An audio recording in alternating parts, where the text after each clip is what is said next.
mistakes that we used to do which leads to hair damage. So let's discuss about do's and don'ts. Let's get started.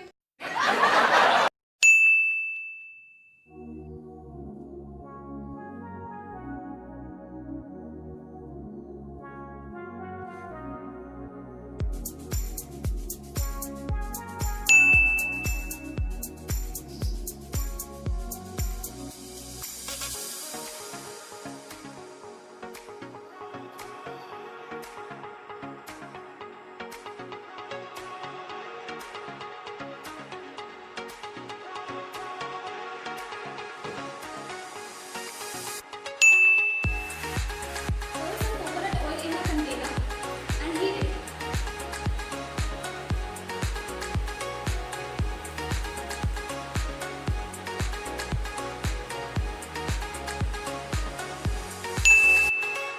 Don't apply shampoo directly to your hair, dilute it into water and then apply it on your scalp.